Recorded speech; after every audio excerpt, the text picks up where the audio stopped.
More feature racing continues at the Creek this Saturday night, night 2 of the Racing Queensland Summer Carnival coming our way. We had a cracking night last Saturday night. The fields, I think, are even stronger this weekend. It is going to be a great night. Welcome along to Weekend Winners, proudly brought to you by One Equine for the equine athlete. We're back at Albion Park Saturday night, 10 races. We kick off around 5:30. All in all, it's a really strong program. The Queensland Cup and the Forever Gold for the mares, they're the two highlight features. There's a lot to look forward to. In this edition of Weekend Winners, we're going to catch up with some of the major players. Young Jack Chapple, he's going to make his debut on Weekend Winners, and he'll be joined by Pete McMullen. The Summer Carnival continues at Albion Park. Jack Chapple jumps in the hot seat, and he's about to join us now. Jack, appreciate the time. Thanks for having me on, Chris. You've got some good drives here on Saturday night. We start in the first with Mr. Domingo. He's become your drive since you've made the move to Brisbane, and you've had good success with him, including his last start. How does he sort of measure up in this race on the weekend? Yeah, it was a good run last start here at Redcliffe, and a bit of a stronger opposition, but he's got a handy barrier draw, so hopefully with a bit of luck he can figure it in the finish. You've had success with Mr. Domingo at Albion Park previously. Is it fair to say his best form is at Redcliffe, or do you think he just needs to find the right race at Albion Park for him to shine properly? I think he just sort of is a kind of horse that needs the right run at any track, and if he gets that split of luck, he'll be in the finish. If the races run to suit him, when he won here at Redcliffe, everything sort of went his way. He landed 1-1 and was able to come with one run. So if things go his way there on the weekend, I expect him to be in the money there somewhere. So is this a perfect draw for him, gate 2? It probably is, yeah, Chris. He can. He's not overly blessed with gate speed, so hopefully we can get a nice trailing run in the running line there and save him for one shot at him. There's no standout in this race. It looks really open. No, I thought it was pretty open. There's a horse from Bathurst bringing some form lines through there, but in general, I think it is a pretty even race. All right, well, that's Mr. Domingo in race number 1. Let's go to race 2. I'm keen to get your thoughts here on Bombardier Jujon. I found this race really difficult to assess, and I think he's got a good chance here, Bombardier Jujon. Last week, were you happy with what he delivered on the track? Yeah, I thought it was a great run last week. He worked hard early and then got held up from the 400 onwards, and when he got clear air, he savaged the line and picked up third, so I was pretty happy with his efforts. He's come up with a good draw again here on Saturday night, so we'll go from there. Yeah, he's a versatile horse, and again with this draw on Saturday night, 2 off the second row, he could be a real threat if the breaks come his way late. He is, yeah. He can win in multiple different ways, so it's a feather in his cap in that way. So hopefully, if a bit of luck goes his way, we can be in the finish. Is he a cool horse to drive? Is he like an old gentleman? He is, yeah. He knows his own way around the track. I don't have to do too much with him. He's had a lot of starts, and yeah, he's one of the best there is to drive. Okay. Also in this race, Better Than Popsy, and you've combined with good success with him. Is it a difficult one here? Better Than Popsy, that's the horse you're following out as well, but Bombardier Jujon is your drive. They're 2 of your favourites, I'm tipping. Yeah, they are. I've had quite an enjoyable time driving both of them since I've moved here, and they're both racing well, so it was a hard decision. All right. Again, this is like the first race. There's no standout performer. It looks really open. It is. It's an even race again, so if things are run in Bombardier's way, he can figure in it for sure. Okay, let's go across to race 4. This is one of our features, and this is the Bill Dixon, so named after the legendary horseman, Grant's father, and you're driving for Grant here with Watermelon Sugar. They've had good success in this race previously, so it comes with a little bit of pressure. I think he's the horse that's dropping back in grade here. He took on the open class horses last time out. That was the race won by Northview Hustler. He looks like he fits into this race really well. He does, yeah. He's got a good draw, and he's back in grade. In his last few starts, he's been behind sort of horses like Brados Lad and Northview Hustler, so it is a drop in grade. Still a solid enough run race, but he's got the handy draw, which will play in his favour. The draw, let's dig down on the draw a little bit here. Is it potentially a little sticky? Because those horses to your inside both have early speed. My name's Evan and Glover, so how do you see it early? It looks good on paper, but it could be a bit tricky. Sort of both the horses drawn to my inside possess good gate speed, so it's sort of hard to see where I'll land early, but we'll have to come out as good as we can and play it from there. Yeah, it's one of those ones, the gate 3, gate 4 at Albion Park at the mile, if you're going forward at that trip, you've really got to commit. Yeah, it can be a good and a bad draw at times. If you're not overly blessed with gate speed, you sort of got to come out with everything you got, otherwise you could get put fair way back in the running line. Okay, but you're confident he'll race well? Yes, he's been racing well in harder grades, so I think he'll appreciate the softer race, and yeah, expect a good show from him. All right, let's go across to race 6. This is the Group 3 Trotters Sprint. They've given you no favours here with the barrier draw. Outside of the front row at a mile, Zealous Spur. You've driven this guy previously. How do you think he measures up here from that draw? He's been racing well since he returned from a freshen up. The draw gives him no favours, but I think he's definitely up to him, but it was sort of hard to see where he'll land from the draw. He's probably going to be a long way off and with a big task to do, but he is racing well. Okay, now correct me if I'm wrong here. You haven't driven this horse. No, I haven't. My first drive on him. I've driven him a couple of times in track work, but not at the races yet. Okay, so likely to go back? I'd say so. There is a lot of speed to his inside, and drawn 7, I think that'd be his best option. Yeah. Last week, it was just one of those forget runs. Everything that could go wrong sort of did go wrong for him last week. Yeah, nothing went in his favour. He got held up, and the small opportunity he was presented with, he made up a bit of ground late, but yeah, there wasn't much he could do from the run he was presented. Okay, Royal Dan, is he the horse to beat up from Sydney for Jason Grimson? Yeah, definitely. He's got the draw on most of his rivals, and he looks the one to beat on my paper. Okay. Race 7, this is the Bill Dixon Consolation. This is a horse that you know really well. Captain's Pick, Gate 1. Is this ideal for him?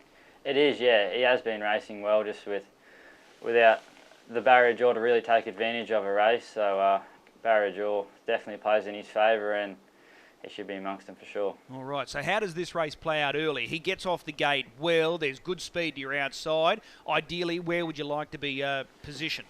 I think ideally I'd like to be behind the leader with him. He probably doesn't have the speed to bury through and hold out some of his rivals, but we'll just have to get him off as good as he can, and he may well land in front. We'll just have to weigh it up as we go, but he is versatile. He can lead or come off a helmet. So. All right, so if he does end up in front, you're confident that he can take them all the way? Yeah, I am. Yeah, the way he's been racing, and I think he's well graded in the event, so I think he definitely could for sure. All right. Your final drive on Saturday night. This is a good drive, good opportunity as well. Ironclad, who goes around in this listed feature for the 3-year-old colts and geldings. He's back from that Sydney campaign where he took on the Breeders' Challenge. You looking forward to this one? Yeah, definitely. It's great to pick up a drive on such a nice 3-year-old like him. So, yeah, really looking forward to it. All right. What do you do with this barrier draw? Inside of the second row, do you try and get off as quickly as possible? I think that'll probably be his best shot. He sort of, all his main dangers have got the swing on him in the barrier draw perspective, but he's not following out the quickest beginner, so go off what Grant says. But I think his best chances would be to try and come off and get him as close as possible. All right, the Turpin duo, look, the obvious horses to beat here, the Janitor and Attachment, who won the Peak of the Creek last week, so they're going to be in front of you at some point, so they're the ones to beat?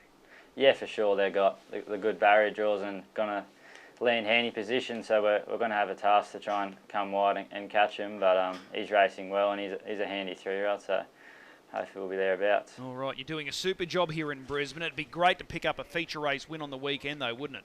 It would, yeah. Grant and Trista have been great to me since I've been here, and grateful for the opportunities they've given me, especially on Saturday night in the feature races, so it'd be great to get the job done for them. Which one are you most looking forward to? Probably Ironclad. I think he's been impressive in his 3-year-old year, so it's great to pick up the drive on him, and really looking forward to it. Yeah, Group 1 place last time out behind the stablemate Air Express. So race 8, number 8, Ironclad for Jack Chapple. Jack, really appreciate the time. Keep up the great work, and we'll see you trackside. Thanks for having me on, Chris. Appreciate it. Pete McMullen now joins us to go through his book of drives on the weekend. Pete, appreciate the time. No worries, Chris. Really appreciate talking to you. Oh, excellent. Appreciate you as well. Hey, what about the show you put on last week? You and your wife, Chantel, 4 winners on the first night of the Summer Carnival. That's a great night at the office. Yeah, our luck was in last week. Everything just sort of worked out really well. We had some good quality horses racing, and we've got the trips to go with it. How are the confidence levels ahead of this weekend? Oh, look, everything seems well, but you just never know. All right, well, let's start with the first of our features, the Group 3 Forever Gold. You picked up the drive on Madrigal, 2 off the second row. How do you assess her chances here? Oh, to be honest, I thought this is a pretty hard race for her. She's been racing really well, but these are some of the best mares in the country, so she's going to be right on top of her game, to be competitive there. All right, Chinchilla Tay-Tay, that's the focus at this point in time. You got a bird's eye view of Chinchilla last week. How does this race play out? Does Chinchilla hold and park Tay-Tay? Yeah, I think so. I think Chinchilla will be on the front end, and Tay, she's either going to do some work or show her great sprint, which she can do. All right, let's move across to race 4, the Bill Dixon. This is an excellent drive here. Duke of Scotland, he's well above average, this guy. Drawn the inside of the second row. Are you confident the one horse, My Name's Evan, has got the speed to lead?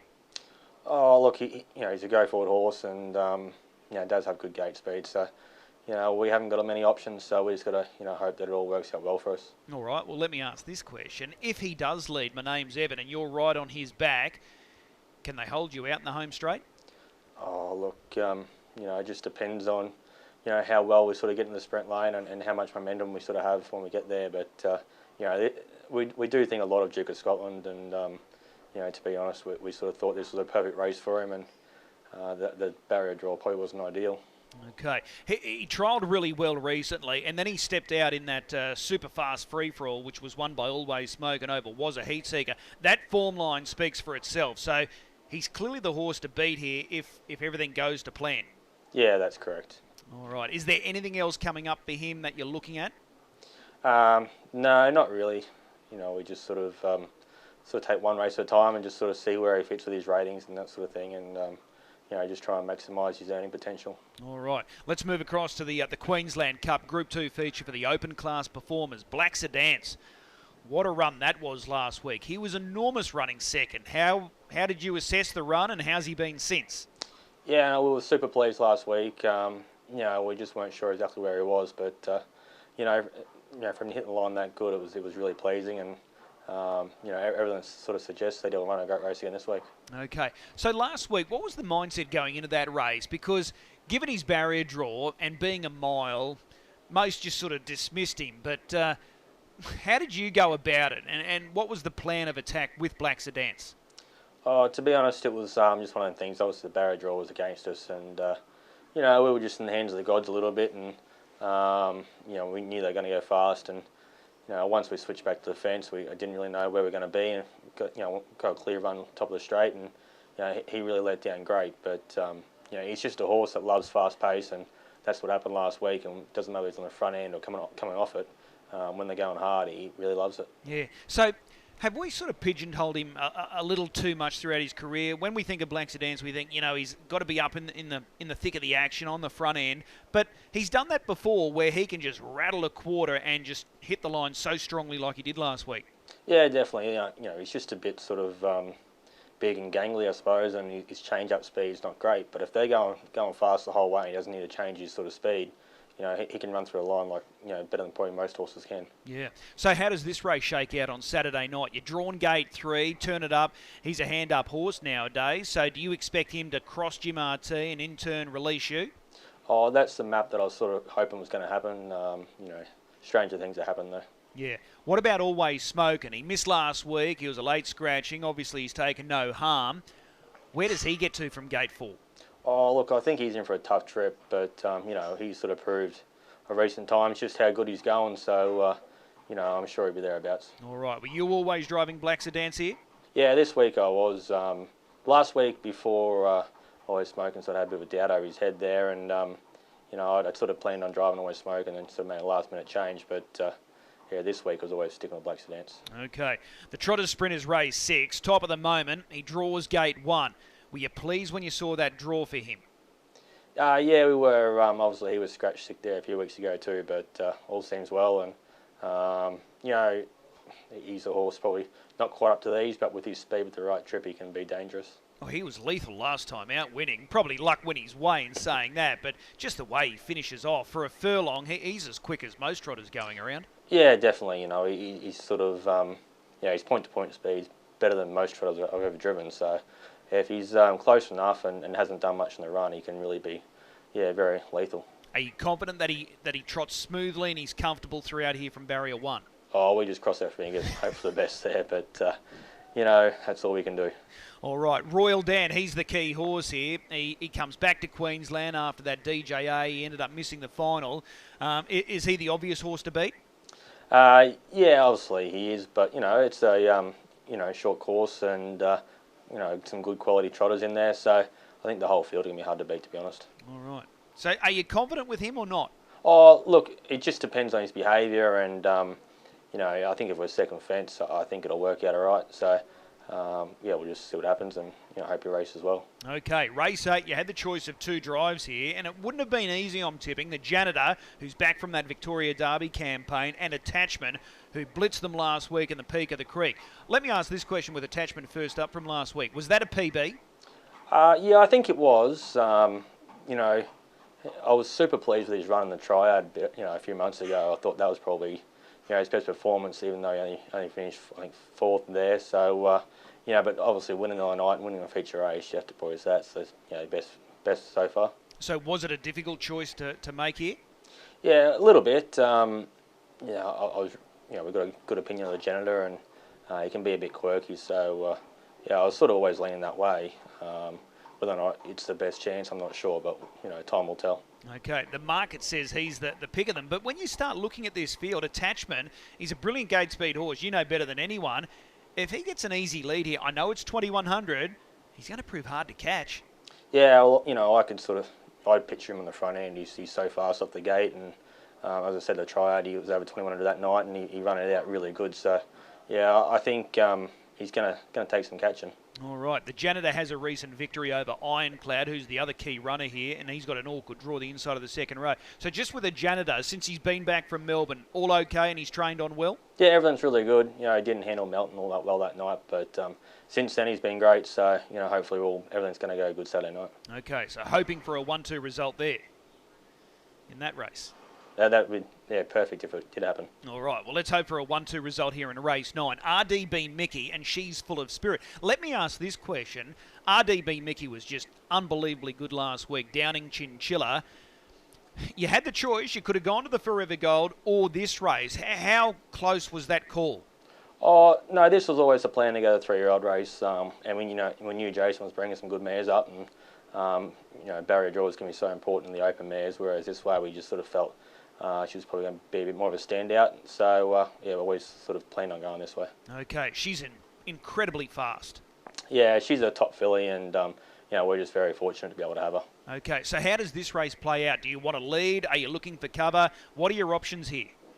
Look, with the good draw, the plan just to hold the lead all the way, and, I think class will tell there. Can She's Full of Spirit run second? I'd like to hope she could run second. She was really good last week. But I wouldn't think she'd be able to beat RDB Mickey. Okay, what happens after Saturday night with RDB Mickey? Oh, look, we'll just talk to the owner, and, more than likely I think she'll continue to race on. All right, the last race, 2 runners again here. Mr. McLaren, better than a rocker. They're going to be hard to beat.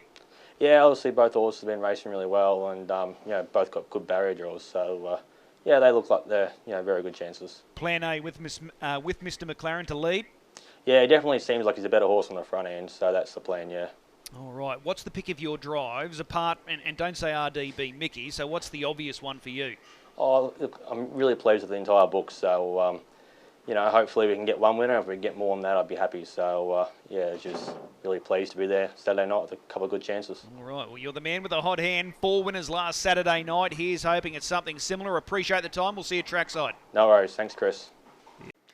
A big thanks to both of our drivers, Jack Chapple and Pete McMullen. Hopefully they can get plenty of winners on Saturday night. Pete had a night out last week, 4 winners. It'll be interesting to see how he fares this weekend. I'm going to put the moz on, or the pressure on, because I'm going to mark him as our best bet. Race 4, number 8, Duke of Scotland. I think this setup for this race, the Bill Dixon, looks tailor-made for this horse. My name's Evan, fit, in form, drawn barrier 1. If he leads, Duke of Scotland will be right on his back, and I don't think he'll be able to hold him out. So race 4, number 8, Duke of Scotland, I'm going to mark him as the best bet on the program. If you are gambling this weekend, please do so responsibly. We've got 10 races, plenty of features there at the Creek on Saturday night. Looking forward to seeing you trackside. And don't forget, on Tuesday, it's New Zealand Cup Day. Let's cheer home Leap to Fame, the Queensland star, aiming to become the first Queensland-trained star to win that fame race in New Zealand. So that's Tuesday afternoon. We'll see you at Albion Park Saturday night.